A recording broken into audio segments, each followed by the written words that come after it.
एक बार जोरदार ताली से स्वागत।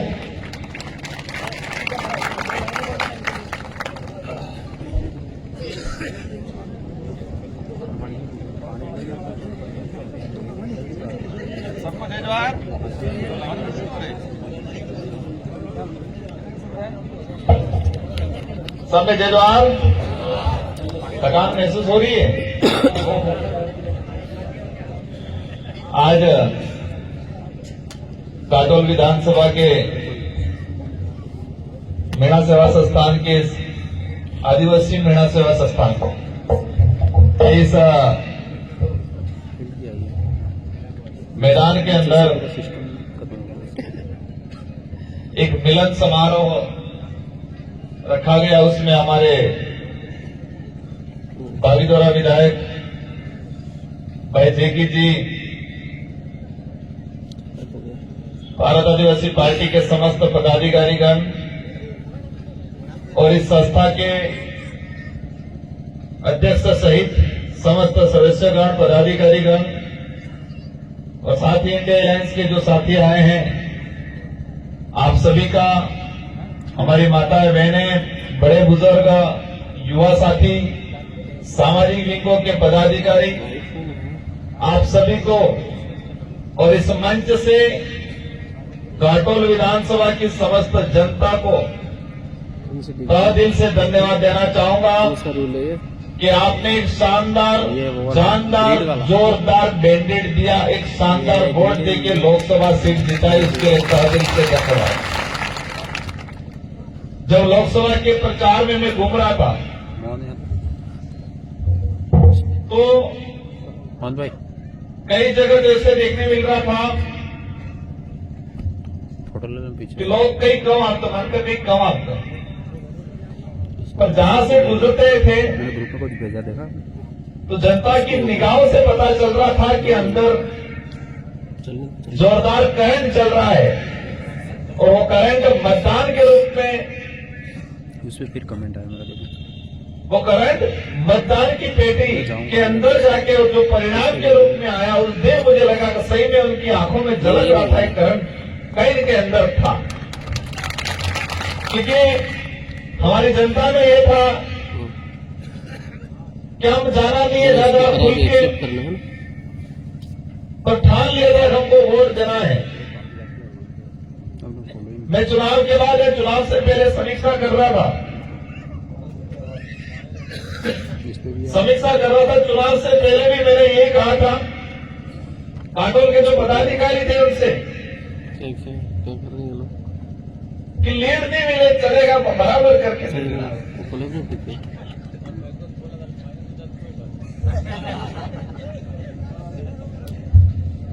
मैंने कहा लीड नहीं मिले तो चलेगा, लेकिन बराबर जरूर करके दे देना। लेकिन जैसे जैसे चुनाव नजदीक आए, तो चुनाव के दौरान आपने अपने विवेक का, अपने दिमाग का, अपने दिल का सुना। आप सबने अपने विवेक का इस्तेमाल किया, आपका दिल की सुनी, और हो सकता है मैं कई जगह तक पहुंचा भी नहीं था, कई साथियों ने मेरे को देखा भी नहीं था, कहीं से मिला भी नहीं था, इसके बावजूद भी एक तरफा वोट दिया आपको, आपने इसके तहे दिल से मैं आपको धन्यवाद देना चाहूंगा। मैं कई बार कहता हूं, जब मैं कॉलेज राजनीति में था, 2013 में कॉलेज प्रेसिडेंट बना, 2016 में अखिल प्रदेश विद्यार्थी मोर्चा जब बनाया, तब मेरे दिमाग में पदाधिकारी की जो जिम्मेदारी क्या होती है, क्या इसका कर्तव्य क्या रहता है, तो मैं कहा करता था मीटिंग में कि कोई भी पद पे पदाधिकारी बनना या नेता बनना बड़ी बात नहीं है, बन के निभाना बड़ी बात है, बन के निभाना बड़ी बात है। आज मेरे पे काटोल सहित पूरे डूंगरपुर बांसवाड़ा की हमारी 8 विधानसभा और हमारे 9 पंचायतें प्रतापगढ़ की भी, आप सबकी निगाहें मेरे पे हैं, आप सबकी आशा मेरे से है। और यही नहीं, आप समझते हो हमारे सांसद हैं, लेकिन पूरे देश का आदिवासी, दलित, पिछड़ा, ओबीसी, माइनॉरिटी का भाई समझता है कि हमारा सांसद दिल्ली में गया। मध्य प्रदेश हो, महाराष्ट्र हो, वहां के सामाजिक संगठन जब दिल्ली में मिलने आते कहते हैं कि पहले हम आते थे, इधर उधर घूमते थे, लेकिन अब तो हमारा सांसद है इसलिए आपके पास आते हैं। जवानी चलेगी आपने कोई छोटा मोटा काम नहीं किया, आपने बहुत बड़ा काम किया। आपने सिर्फ डूंगरपुर बांसवाड़ा का ही प्रतिनिधित्व तैयार नहीं किया, आपने पूरे देश का प्रतिनिधित्व तैयार करने का काम किया। इसके परिणाम आना शुरू हो गए। एक वक्त हुआ करता था डूंगरपुर बांसवाड़ा की जब बात आती थी, सर इनका समापन होगा कि जैसे वो मुझे क्लिप बना के देना जब बीएड करने जाते थे हमारे बच्चे, कोई कर्मचारी नौकरी करने जाता था जयपुर की, आप कोटा है, दो मांग के मेरे बड़े पूछ तो डूंगरपुर कहाँ के होम था, अब्रवाड़ा कहता बांसवाड़ा नाम था, बांसवाड़ा नाम के था। बैल बड़े पूछ तो कहते थे डूंगरपुर, ठीक है डूंगरपुर थे। लेकिन वही दौर और आज का समय, अगर आज उस इलाके में जाओगे आप, सीकर, झुंझुनू, उदयपुर, जयपुर, कहीं पर भी कोई पूछेगा कहां से, आप कहोगे डूंगरपुर या बांसवाड़ा से। क्या बात किया, बांसवाड़ा से नहीं कहेंगे। ये परिवर्तन हुआ है, सोच में परिवर्तन हुआ। हमारी छवि ऐसी बना रखी थी कि आज अगड़ा मरे आप पाना वाना बटूरी तो एक सांगत पेला देख सकते। आदिवासी समाज से वो ऐसा पाए, और हमारे अंदर की ऐसी भावना जग गई थी धीरे धीरे कि आदिवासी शब्द से हमारे कई लोग गाना करना सीख गए थे, और हमारे कई लोग पहले आदिवासी कहना पसंद नहीं करते थे कई लोग। और आज स्कूल में एक छोटा सा बच्चा कहता है गर्व से कि मैं आदिवासी हूं। ये परिवर्तन आया। बातें बहुत सारी हमारे कई वक्ताओं ने बताया, लेकिन मैंने कहा था कि बनना बड़ी बात नहीं है, क्योंकि मैं संगठन के पदाधिकारी भी रहा हूं, मैं कॉलेज में अध्यक्ष रहा हूं, विद्यार्थी मोर्चा का संयोजक रहा हूं। तो मैं हर वक्त कहा करता था कि बनना बड़ी बात नहीं है, बन के निभाना बड़ी बात है। बाप बनना बड़ी बात नहीं है, बाप बन के परिवार को संभालना बड़ी बात है। विशाल को क्या विशाल बड़ा भाई कहलाना बड़ी बात नहीं है, लेकिन बड़ा भाई बन के छोटे भाइयों को संभालना बड़ी बात है। परिवार का मुखिया है ये कहना बड़ी बात नहीं है, परिवार का मुखिया बन के परिवार को संभालना बड़ी बात है। समाज के मुखिया कहलाना बड़ी बात नहीं है, लेकिन सही दिशा में समाज को ले जाने का काम करना बड़ी बात है। उसको कमेंट नहीं करना। और इसीलिए जब 84 की जनता ने मेरे को 2018 में विधायक बनाया, 2023 में अशोक भाई नहाते मन सेकंड बार विधायक बना जो, और 70,000 की लीड दी। पूरे राजस्थान में हाईएस्ट परसेंटेज के मामले में और संख्या के मामले में दिया कुमारी जी 1 नंबर, जो डिप्टी सीएम है, और सेकंड नंबर में था। 84 की जनता ने इतना प्यार दिया, तो वो डर था मुझे कि मैं पहली बार विधायक बना, मैंने 5 साल काम किया, और सेकंड बार। और 84 हमारे वो सफर है कि 1 करोड़ बने, विजय सरकार ही बड़े होते फिर लगाना शुरू किया। बने तो भी 1 करोड़ आएगा, बेहतर साल उतना एक बड़ा बात बनेगा। तुम भी जाओगे ना 84 में ये कहा जाता था 84 की जो सीट निकलती है उसके अनुरूप जयपुर में तय होता है, क्योंकि एक बार अगर बीजेपी का जीता दूसरी बार नहीं जीतता था, और एक बार कांग्रेस का जीता दूसरी बार नहीं जीता था। लेकिन 84 की जनता ने मुझे सेकंड बार 70,000 की लीड से जिताया, तो मेरे पे वो जिम्मेदारी थी कि मुझे उनको संभालना 5 साल। जब सिलेक्शन ने वार्ता किया बांसवाड़ा वाला, काटोड़ वाला भी, अपने कोबड़ा वाला सब, भाई खबर पड़ी कि हम नजर थे कि कहीं कबड़ कहीं जवाना है। ये बात करने आए तो मैंने उनको थोड़ा डांट दिया था कि मन नहीं करेंगे इस तरीके। अशोक भाई भी बैठे, भाई खबर पड़ी कि सिलेक्शन करता था, मैंने कहा कहीं कहीं गड़बड़ करे जवान है, क्योंकि मैं वो बात हमेशा बोला करता था कि बनना बड़ी बात नहीं, बन के निभाना बड़ी बात। लेकिन आप सबका प्रेम था, आप सबका विश्वास था, आपको लगता था राजकुमार को चुनेंगे हम, पदाधिकारियों को लगा राजकुमार निभाएगा। मैं कोशिश कर रहा हूं और करूंगा, और मैं ये जरूर कहूंगा कि भले कोई कुछ भी कहे, लेकिन एक छाप जरूर छोड़ेंगे कि एक वक्त आया था बांसवाड़ा डूंगरपुर की जनता ने दोनों जो दिशाएं थी उनको साइड करके एक नई दिशा तैयार की थी, और एक नई दिशा ने इतिहास रचा और पूरे देश के अंदर नाम किया, और अवश्य भौतिक विकास की बात है उसको भी धरातल पर लागू करेंगे। साथियों, आज हमारा समाज, मैं सांसद हूं, मैं डूंगरपुर बांसवाड़ा के अंदर रहने वाली प्रत्येक जो जनता किसी भी वर्ग का सबका प्रतिनिधित्व कर रहा हूं, लेकिन एक बात ये समझनी पड़ेगी, बांसवाड़ा डूंगरपुर नहीं पूरे देश के अंदर हेत तक करते बाजार मजदूरी कौन करे? हेत तक करते बाजार मजदूरी कौन करे? हेत तक करते बाजार गरीब कौन है? सबसे ज्यादा मजदूरी हमारा आदिवासी भाई कर रहा है, और सबसे ज्यादा गरीब भी हमारा ही भाई है आज। इसका जिम्मेदार कौन है? इसका जिम्मेदार सरकार भी है और कुछ हद तक हम सब भी हैं। हमें एजुकेशन पे ध्यान देना पड़ेगा, शिक्षा पे ध्यान देना पड़ेगा, और अच्छी शिक्षा प्राप्त करेंगे तो नौकरी लग गए या नेता बन गए तो भी निभा पाएंगे। अच्छी शिक्षा नहीं प्राप्त की, मैं नेता भी बनी गया तो जयपुर दिल्ली में कई सहा नहीं, अभी हमारे पेड़ खजूर खाएंगे पासो आप बोल पड़े। अगली बार वो जरूरी है, पढ़ना, शिक्षा, पहली शिक्षा परिवार की शिक्षा, समाज की शिक्षा,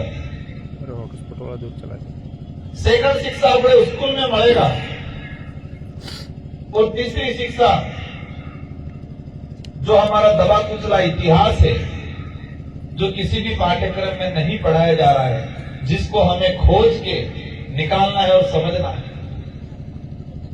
अगर तन्य शिक्षा अगर प्राप्त की थी ते अपने मोरे हिड़ी सकना, बाकी सिर्फ किताबी शिक्षा बनी ने और नौकरी भी लगी गया, नेता भी बनी गया, तो भी अपने समाज में परिवार में भलो नहीं करी सकते। पहली शिक्षा परिवार में और समाज में मिलती है, जो काका बाबा थकी, मामा बुआ थकी समाज में सीखने मिलता है, और ये सबसे बड़ी शिक्षा है, वो किसी किताब में लिखी हुई नहीं है। इसलिए आप सबसे जिम्मेदारी है कि हमें शानदार समाज बनाना है, तो सामाजिक शिक्षा जरूरी है। अगर सामाजिक शिक्षा बनेगी, सामाजिक शिक्षा प्राप्त करोगे तो एक्सीडेंट भी कम थेगा, लड़ाई झगड़ा कम थेगा, लारीवर वाला कादिरे भी कम थेगा।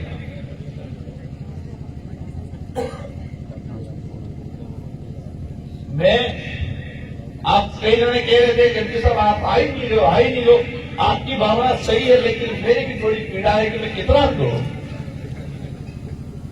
मुझे डूंगरपुर बांसवाड़ा में तो घूमना है, लेकिन पूरे देश के अंदर जो संगठन की काम को लेके, सामाजिक आंदोलन को लेके हमें हर जगह बातचीत करनी पड़ती। आज स्थिति थी, वो आविद कहते तो मैंने कहा बराबर देखा तो किसी की खतरनाक तबीयत खराब था कि 4 टेबलेट में कब से पैन आप लीजिए। आप निश्चित रहना, हमें कितनी भी तकलीफ पड़ेगी, इस क्षेत्र की जनता के लिए, समाज के लिए काम करेंगे हम। आरक्षण की बात आए, एक भाई ने कहा बांसवाड़ा के अंदर समाज को 2 भागों में बांटा जा रहा है। समाज 2 भागों में इसलिए बंट रहा है, जानकारी का अभाव। समाज को 2 भागों में इसलिए बांटा जा रहा है राजनीतिक स्वार्थ के लिए। जो आरक्षण के विरोध में काम कर रहे थे, जिन्होंने आरक्षण बेचने का काम किया, वो लोग आज आरक्षण की बात कर रहे हैं। करो, आप कोई दिक्कत नहीं करनी चाहिए, हम भी आपका साथ देंगे, लेकिन सरकार आपकी है, आपकी सरकार है, यूं करके हमारे आदिवासी अधिकारियों को हटा रहे हो, तो आरक्षण क्यों नहीं दिला रहे हो भाई? आज बांसवाड़ा के अंदर, नरेगा के अंदर एक कलेक्टर ने आज लिखा है, इन्हें ऑनलाइन नहीं खाती है, हमारे नरेगा में आदमी जाए बात इन्हें ऑनलाइन बातें भी हाकिम पोली फिर जूरी पड़ी आ रही नहीं आ रही समस्या हमारी बहन बेटियों के। और हमारे समाज का रीति रिवाज जेठ है मेट है, जेठ है मेट है, तो वो कैसे आखिर बोलेंगे? आप लाज करेंगे? अब जेठ है भाई साहब, जेठे बसते का આપણે તે જેઠ है मेट बनेलो है कि किन्नो की फोटो के पास है भाई। इस समाज को तोड़ने का काम किया इन लोगों ने, सामाजिक व्यवस्था खत्म करने का काम कर रहे हैं। पहले ऑनलाइन सामूहिक फोटो, फिर कह रहे नहीं आंखों की फोटो कैसे पड़े, आंखें बोल तेरी पापड़ी बाजी जरूर पड़े। नरेगा के अंदर सेंक्शन नहीं ले रहे हैं ये लोग। रोजगार गारंटी कानून को खत्म करने की नीति है ये, ताकि लोग मजबूर हो जाए, धीरे धीरे छोड़ दे। शिक्षा की बात करें, स्कूलों में पद खाली है वो तो समझ में आ रहा है, लेकिन कई जगह स्कूलों में पद सृजित भी नहीं किए। स्कूल क्रमोन्नत हुई है लेकिन पद सृजित नहीं किए। हमारे चारों विधायक जी इस बार सदन के अंदर इन सारों मुद्दों को लेके आदिवासी लाइफ मैटर जोरदार तरीके से परफॉर्मेंस करेंगे। मैं उनको पूरी मदद करूंगा। बेगलोक की बात निकली थी,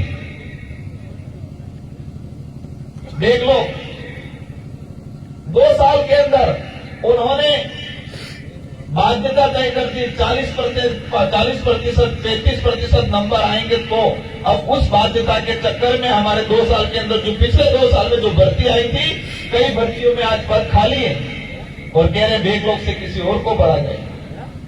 इसलिए मुद्दे बहुत सारे हैं। यहाँ पर डिमांड आई है लाइब्रेरी सामुदायिक भवन की, और आप कहते हैं नहीं कहते, मैंने सोच रखा है पहले से, लेकिन आपका फर्ज बनता था, आपने मुझे डिमांड रखी है।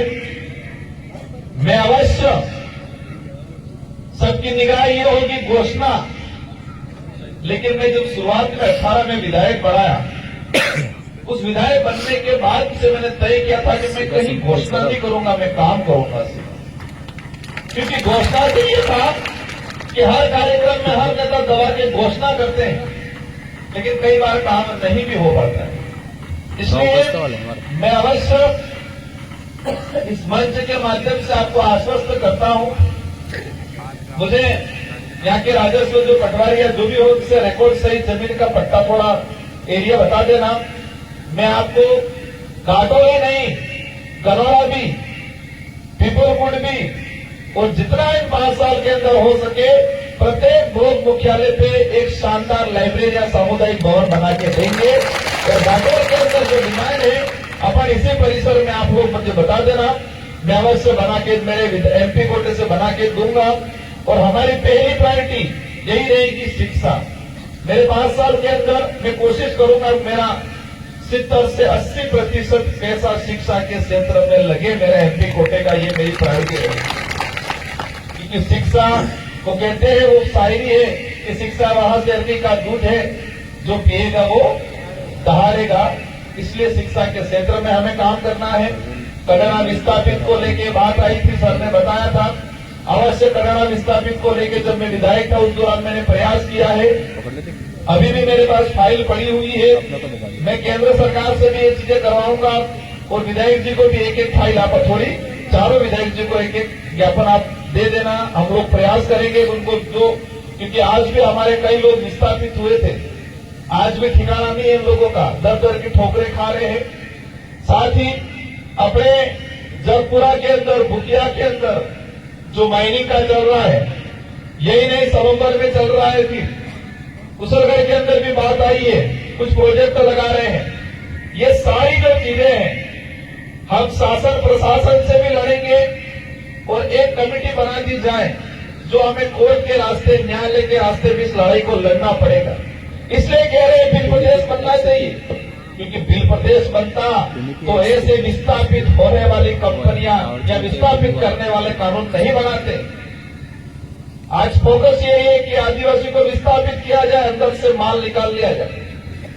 तो इस लड़ाई को अपन शासन प्रशासन भी हम लोग लड़ेंगे और एक कानून की कमेटी बना दी जाए। हम हाईकोर्ट सुप्रीम कोर्ट में पूरी मदद कराएंगे और इस लड़ाई को मजबूती के साथ लड़ेंगे। हमारे आदिवासी भाइयों का नुकसान होके हमें कोई भी ऐसी चीजें नहीं करने देंगे, भले जगपुरा हो या भुकिया हो, किसी भी इलाके के अंदर, लेकिन आपको साथ देना है। आप आधे इधर ने आधे इधर हो जाओ, ऐसा नहीं होना चाहिए। साथ ही मैं इस मंच से सारे नेताओं को कहना चाहता हूं, जो कहते हैं डबल इंजन की सरकार है, जो कहते हैं हमारी सरकार है, अच्छी बात है आपकी सरकार है, अच्छी बात है आपकी डबल इंजन है, लेकिन सही वे में काम करो, पॉजिटिव काम करो, नकारात्मक काम मत करो। आपके पास ताकत है मान गए, लेकिन जो डॉक्टर अच्छी सेवा दे रहा है उसको हटाने का काम कर रहे हैं, जो टीचर अच्छा पढ़ा रहा है उसको हटाने की काम कर रहे हैं, नरेगा में ऑनलाइन करने का काम कर रहे हैं, सरकारी सिस्टम को खत्म करके प्राइवेटीकरण करने का काम कर रहे हैं। ये जो नकारात्मक काम करके और हमारे आदिवासी समाज का जो आरक्षण, संवैधानिक जो आरक्षण है, अगर डबल इंजन की सरकार की बात करते हो तो संवैधानिक जो आरक्षण है, हमने कहा है 5वीं अनुसूची के तहत या हो के 5वीं पास एक भड़काने का तरीका बना रखा है। तो हम भी साथ देने के लिए तैयार हैं। आपको रैलियां करने की जरूरत नहीं है। अच्छा डॉक्टर को हटाने के लिए रैलियां नहीं कर रहे हो आप लोग। आदिवासी अधिकारी थानेदारों को इधर भगाने के लिए रैलियां नहीं कर रहे हो, तब तो जयपुर से फोन करवा रहे हो। तो हमारा संवैधानिक अधिकार है, तो उसके लिए भी आप जयपुर से सीधा करा सकते हो, लेकिन कराना नहीं है। उनका मकसद है पंचायती राज में अपनी राजनीतिक रोटियां सेकना। ये चाहते हैं कि ये समाज पढ़े नहीं, ये समाज लिखा पढ़ा पढ़ा लिखा होके ये समाज अधिकारी कर्मचारी नहीं बने, ये मजबूर रहे, सिर्फ मजदूर रहे, ताकि मजबूर रहेगा और मजबूर रहेगा उनको लगता है हमको वोट देगा। ये सोच के साथ ये लोग काम कर रहे हैं, लेकिन आपको घबराना नहीं है। ये विचारधारा जब शुरुआत हुई थी, जब शुरुआत में हम काम कर रहे थे, कहते अनंत एक महाराज भी यह था। आज एक सांसद और 4 विधायक है आप लोगों की बदौलत, तो ये ताकत बढ़ती जाएगी। शुरुआत में वो कहता अनंत महाराज भी नहीं करेगा, लेकिन आपने साथ दिया। आज एक सांसद और 4 विधायक, और आने वाले समय में बांसवाड़ा डूंगरपुर में पंचायती राज में भी आप में से निकल के कोई अच्छा बंदा बैठेगा, ताकि आपके यहाँ की खुलाड़ी फोटो वाली चीजें भी बंद कराने का आंदोलन करोगे तो आंदोलन करेंगे हम लोग। जो भी कामकाज है इन सारे कामकाज को कराया जाएगा। संवैधानिक रिजर्वेशन की लड़ाई है, हम सदन में भी लड़ेंगे, और आने वाले 2-3 साल के अंदर इस इलाके के अंदर बड़ा मूवमेंट तैयार करेंगे, घर घर से आंदोलन तैयार करेंगे, और जो संविधान के अंदर जो हमारे अधिकार है उन अधिकारों को धरातल पे लागू कराने का प्रयास रहेगा। प्रयास ही नहीं, लागू भी कराएंगे आने वाले 5 सालों के अंदर। इन्हीं शब्दों के साथ आप सबको धन्यवाद। पुनः काटोल की जनता को तहे दिल से धन्यवाद। आपने जिस विश्वास के साथ मुझे मत दिया है, उन विश्वासों के 5 सालों के अंदर खरा उतरने की कोशिश रहेगी, और ग्रामीण इलाके में अपने जहां जहां हैं, मैं आने वाले समय में हर ग्राम पंचायत तक पहुंचने की कोशिश करूंगा। इन्हीं शब्दों के साथ धन्यवाद, आभार। जय जोहार, जय भारत, जय संविधान, जय भील पटेल।